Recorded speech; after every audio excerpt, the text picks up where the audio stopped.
मुथूट का BL product अभी market में बहुत डिमांड पर है। मुथूट बीएल में कौन कौन से केस अप्रूव होते हैं और कौन कौन से केस रिजेक्ट होते हैं, लेकिन इसके लिए सही पॉलिसी और लॉगिन प्रोसेस का पता होना बहुत जरूरी है। इस वीडियो को देखने के बाद आपको पॉलिसी से लेकर डिसबर्समेंट तक का पूरा प्रोसेस समझ आ जाएगा। सबसे पहले हम मुथूट में लॉगिन के बेनिफिट की बात करते हैं। पहला सबसे बड़ा बेनिफिट है लोन अमाउंट 50,000 से 5 लाख रुपए तक देता है। दूसरा सबसे बड़ा बेनिफिट है यहाँ पे कोई भी इनकम प्रूफ की रिक्वायरमेंट नहीं है, कोई भी इनकम डॉक्यूमेंट आपको नहीं देने हैं। ये लोन पूरा सिविल बेसिस है। अगर किसी कस्टमर का सिविल अच्छा है आप उस केस को लॉगिन कर सकते हो। मुथूट का लॉगिन से लेकर डिस्बर्सल तक का पूरा प्रोसेस डिजिटल है। अगर आपके पास कोई ऐसा कस्टमर है जिसके पास कोई बिजनेस प्रूफ नहीं है तो आप नया उद्यम बना के भी मुथूट में लॉगिन करा सकते हो। ये बहुत बड़ा बेनिफिट है। मुथूट का सबसे बड़ा बेनिफिट है सेम डे डिस्बर्समेंट। अगर कोई केस आप मॉर्निंग में कंप्लीट कर देते हो तो चांसेस हैं कि शाम तक वो डिसबर्स हो जाएगा। मुथूट में फायदे तो आपने जान लिए। अब हम बात करते हैं आपके पास जो कस्टमर है उनका मुथूट में लॉगिन कर सकते हो या नहीं। सबसे पहले आप जिस कस्टमर का लॉगिन कर रहे हो उसका सिविल स्कोर चेक करो। या तो उसका सिविल स्कोर 700 प्लस होना चाहिए या -1। अगर -1 होगा तो बैंक स्टेटमेंट अपलोड करना पड़ेगा। आप जिस भी कस्टमर का लॉगिन कर रहे हो उसकी शॉप पे प्रॉपर स्टॉक होना चाहिए और प्रॉपर बोर्ड लगा होना चाहिए। तो ये चीज भी आपको चेक करनी है। उसके बाद कस्टमर की एज चेक करनी है। उसकी एज 21 ईयर से 60 ईयर के बीच में होनी चाहिए। जिस भी कस्टमर का आप लॉगिन कर रहे हो उसका सिविल क्लीन होना चाहिए। कोई डिफॉल्ट या फिर डीपीडी या फिर कोई ओवरड्यू नहीं होना चाहिए। इसमें अभी आप ओनली सेल्फ एम्प्लॉयड केस को ही लॉगिन कर सकते हो। तो उन्हीं कस्टमर का लॉगिन करना जो सेल्फ एम्प्लॉयड है। जिस भी कस्टमर का आप लॉगिन कर रहे हो सबसे पहले उसका पिन कोड चेक करो। उसका पिन कोड सर्विसेबल होना चाहिए। जिस भी कस्टमर का आप लॉगिन कर रहे हो उसके सिविल में आप चेक करो लास्ट 1 मंथ में 5 से ज्यादा इंक्वायरी नहीं होनी चाहिए। अगर 5 से ज्यादा इंक्वायरी है तो केस रिजेक्ट हो जाएगा। जिस कस्टमर का आप लॉगिन कर रहे हो मुथूट में आप ये भी चेक करो लास्ट 6 मंथ में 3 से ज्यादा अनसिक्योर्ड लोन डिसबर्स नहीं हुए हो। अगर उस ऑलरेडी 4-5 लोन डिसबर्स करा चुका है 6 मंथ में देन वो केस नहीं होगा। अब हम लोग डिस्कस करेंगे कुछ ऐसे पॉइंट जो डीएसए के माइंड में सबसे ज्यादा चलते हैं। किसी कस्टमर के पास अगर बिजनेस प्रूफ नहीं है तो क्या करना चाहिए। आप नया उद्यम बना सकते हो बट उसमें जो डेट है वो 2 साल पुरानी डालनी है आपको। जिस भी कस्टमर का आप लॉगिन कर रहे हो उसकी शॉप पे प्रॉपर फ्रेम वाला बोर्ड होना चाहिए और बोर्ड पे जो नाम है वही बिजनेस प्रूफ में नेम होना चाहिए। जब भी आप किसी कस्टमर का लॉगिन करोगे तो उसके स्टॉक भी प्रॉपर चेक कर लेना। स्टॉक भी होने चाहिए। बहुत सारे केसेस कम स्टॉक की वजह से भी रिजेक्ट हो जाते हैं। जिन बिजनेसेस में डेली कैश फ्लो है तो उनको तो लॉगिन करना ही करना है। उनके निकलने के चांसेस बहुत ज्यादा होते हैं। किसी भी कस्टमर का जब अप्लाई कर रहे हो तो आप चाहो अपने फोन से कर सकते हो, लैपटॉप से कर सकते हो या कस्टमर के फोन से भी कर सकते हो। इसमें कोई प्रॉब्लम नहीं है। अब हम लोग बात करेंगे जब आप लॉगिन करते हो तो कौन कौन से डॉक्यूमेंट की रिक्वायरमेंट होती है। पहला उसके पास पैन कार्ड होना चाहिए। दूसरा आधार कार्ड होना चाहिए। लाइव सेल्फी लगेगी। ईमेल आईडी होनी चाहिए। मोबाइल नंबर होना चाहिए और बिजनेस प्रूफ। अगर बिजनेस प्रूफ उसके पास नहीं है तो जैसे मैंने पहले बताया आप नया उद्यम बना सकते हो 2 ईयर ओल्ड डेट डाल करके और बैंक स्टेटमेंट, बट ये ऑप्शनल रहता है। मैंने कुछ चेकलिस्ट बनाई जिससे आप 30 सेकंड में ये पता कर सकते हो कि कस्टमर लॉगिन के लिए एलिजिबल है या नहीं। कस्टमर की एज हमेशा कंफर्म करो और पिन कोड सर्विसेबल होना चाहिए। हमेशा सेल्फ एम्प्लॉयड केस को ही लॉगिन करना है। लॉगिन से पहले हमेशा कस्टमर के स्टॉक एंड बोर्ड का फोटो चेक करना है। इन पॉइंटों को चेक करने के बाद आपको एक आइडिया मिल जाएगा एक कस्टमर लॉगिन के लिए एलिजिबल है या नहीं।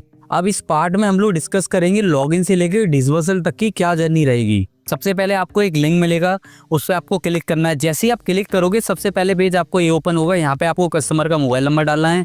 मोबाइल नंबर डालने के बाद आप ओटीपी डालोगे, देन सबमिट करोगे। उसके बाद हम लोग दूसरे स्टेप पे आ जाएंगे। यहाँ पे कस्टमर का पैन कार्ड नंबर, उसका नाम, उसकी मदर का नाम, फादर का नाम, मैरिटल स्टेटस क्या है। वो सेल्फ एम्प्लॉयड ही हमेशा कस्टमर को लॉगिन करना है तो सेल्फ एम्प्लॉयड सिलेक्ट करना है। Purpose of the loan, email ID, कितना अमाउंट रिक्वायर्ड है। जब ये सारी आप डिटेल डाल लोगे उसके बाद आगे ऑप्शन आएगा आई कन्फर्म का, उस पर आपको आई कन्फर्म करना है। जैसे आप आई कन्फर्म करोगे कस्टमर की मेल आईडी पे एक ओटीपी जाएगा। वो ओटीपी आपको डालना है। ओटीपी डालने के बाद आपको नेक्स्ट जो स्क्रीन दिखेगी वहां पे वो उद्यम की डिटेल मांगेगा। अगर आपके पास उद्यम नहीं है तो अभी आप स्किप कर सकते हो, बाद में बना सकते हो, कोई प्रॉब्लम नहीं। अगर आपके पास उद्यम है तो आप यहाँ पे उद्यम का नंबर डाल सकते हो। उद्यम का जैसे आप नंबर डालोगे उसके बाद आई कन्फर्म करोगे, देन आपको यहाँ पे एड्रेस डालना है अपने बिजनेस का, जो भी आपका एड्रेस है। फिर उसके बाद यहाँ पे हमें बिजनेस की डिटेल डालनी है, जैसे बिजनेस का नाम, date of the incorporation, industry, annual turnover, basic जो भी डिटेल है वो डालनी। जैसे हम वो सारी डिटेल डालेंगे देन हम सबमिट पे क्लिक करेंगे, या तो केस यहाँ पे रिजेक्ट हो जाएगा या अप्रूव हो जाएगा। अगर अप्रूव हो जाएगा यहाँ ऑफर शो होगा। ये जो ऑफर आया है ये पूरा सिविल बेस है, या तो आप इसको नेक्स्ट कर सकते हो, अदरवाइज आप स्टेटमेंट भी अपलोड कर सकते हो। बट स्टेटमेंट अपलोड करोगे वहाँ पे प्रॉब्लम ये है,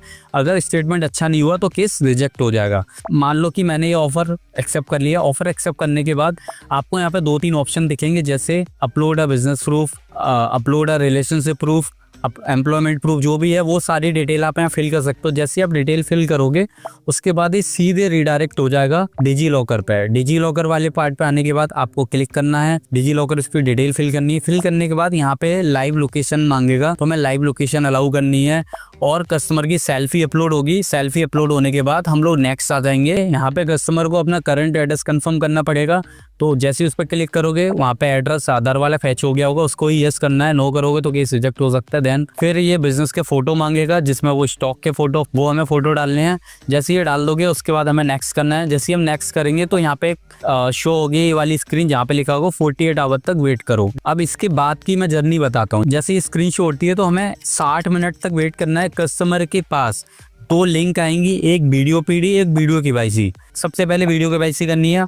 वीडियो केवाईसी के लिए क्या करना है, उस लिंक पे क्लिक करना है। जैसे क्लिक करेगा वहाँ पे एक एजेंट कनेक्ट होगा, और कस्टमर के पास ओरिजिनल पैन कार्ड होना चाहिए, वो ओरिजिनल पैन कार्ड शो करेगा। देन वीडियो केवाईसी कंप्लीट हो जाएगी। अब दूसरा स्टेप आएगा वीडियो पीडी। वीडियो पीडी के टाइम पे हमें कुछ डॉक्यूमेंट कस्टमर के पास होने चाहिए, जैसे उसके पास उसका बिजनेस प्रूफ होना चाहिए, अगर नहीं है तो नया बना सकते हैं उद्यम, जैसे मैंने बताया। शॉप पर जो बोर्ड है वो प्रॉपर होना चाहिए, शॉप पर स्टॉक होनी चाहिए। अगर किसी कस्टमर का लोन अमाउंट 99,000 से ऊपर का है तो उसके बाद ओन हाउस प्रूफ भी होना चाहिए। ये 4 डॉक्यूमेंट उसको अपने पास रखने हैं। देन उसको वीडियो पीडी वाली लिंक पे क्लिक करना है, वहाँ पे एजेंट कनेक्ट होगा, वो सारी चीजें चेक करेगा। जब ये सब कुछ होने के बाद आपका केस अंडर क्रेडिट चला जाएगा। हमें 4-5 घंटे वेट करना है कोई क्वेरी आ रही है या नहीं। अगर कोई क्वेरी नहीं आती है केस मूव हो जाएगा डायरेक्ट क्रेडिट को।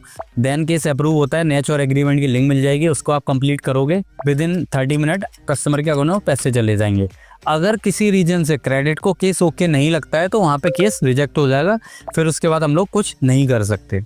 रिजेक्शन के कुछ रीजंस रहते हैं, जैसे उनको स्टॉक कम लगा, उनको बोर्ड पे जो फोटो है वो प्रॉपर नहीं लगा, या फिर उनको ऐसा लगा कि कुछ फ्रॉड हो रहा है, कुछ डॉक्यूमेंट मिसलीडिंग कर रहे हैं। कई लोग क्या करें, एक ही शॉप पे बार-बार वेरिफिकेशन कराते हैं। इस तरह का अगर उनको कुछ मिसलीडिंग या फिर फ्रॉड लगता है, उस केस में रिजेक्ट होता है। 90% केस में केस निकल जाता है। अगर आपको मुथूट का DSA चाहिए तो आप हमसे कॉन्टेक्ट कर सकते हो, डिस्क्रिप्शन में लिंक है। हम लोग मुथूट के जो भी केस डिसबर्स होता है उसका पे आउट भी इंस्टेंट कराते हैं। अगर कोई केस आज डिसबर्स हुआ है तो 24 से 48 आवर में आपको उसका पे आउट मिल जाएगा।